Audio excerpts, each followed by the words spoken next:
Japan दुनिया का 11वां सबसे अधिक जनसंख्या वाला देश है। साथ ही सबसे घनी जनसंख्या वाले और शहरीकृत देशों में भी एक है। एशिया महाद्वीप के पूर्व में स्थित एक द्वीप देश है। यह 4 बड़े और अनेक छोटे द्वीपों का एक समूह है। ये द्वीप एशिया के पूर्वी समुद्र तट यानी उत्तर पश्चिम प्रशांत महासागर में स्थित है। यह पश्चिम में जापान सागर से घिरा है और उत्तर में ओखोटस्क सागर से तथा दक्षिण में पूर्वी चीन सागर और ताइवान तक फैला हुआ एक द्वीप है। इसके निकटतम पड़ोसी देश चाइना और कोरिया, उत्तर कोरिया और दक्षिण कोरिया तथा रूस हैं। भारतीय संविधान में विधि द्वारा स्थापित प्रक्रिया यानी कि प्रोसीड्यूर एस्टैब्लिश्ड बाय लॉ को जापान के संविधान से लिया गया है। भारतीय संविधान का अनुच्छेद 21 कहता है कि किसी भी व्यक्ति को विधि द्वारा स्थापित प्रक्रिया के अतिरिक्त उसके जीवन और व्यक्तिगत स्वतंत्रता के अधिकार से वंचित नहीं किया जा सकता है।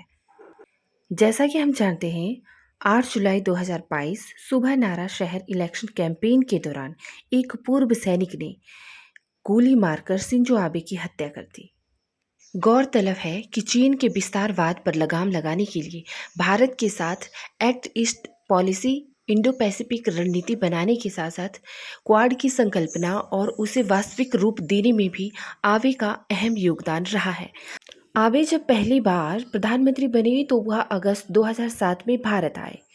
उस समय उन्होंने भारत और जापान के संबंधों को लेकर एक अहम भाषण दिया था, जिसे 2 सागरों का मिलन के रूप में याद किया जाता है। वर्ष 2021 में शिंजो आबे को भारत के दूसरे सबसे बड़े नागरिक सम्मान पद्म विभूषण से भी सम्मानित किया जा चुका है। दुनिया के सबसे लोकप्रिय नेताओं में शामिल जापान के पूर्व प्रधानमंत्री शिंजो आबे का जन्म 21 सितंबर 1954 में हुआ था। वे देश के सर्वाधिक लंबे कार्यकाल यानी कि कुल 4 बार तक प्रधानमंत्री रहे।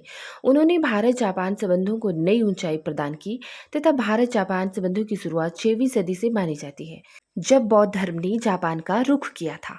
आबे ने अपने दूसरे प्रधानमंत्री कार्यकाल के दौरान 3 बार भारत की यात्रा की थी। भारत के साथ द्विपक्षीय संबंधों को विशेष रणनीतिक और वैश्विक साझेदारी हो या समुद्री सुरक्षा, बुलेट ट्रेन से लेकर गुणवत्तापूर्ण बुनियादी ढांचे और एक्ट नीति से लेकर इंडो पैसिफिक रणनीति तक के मुद्दे शामिल हों।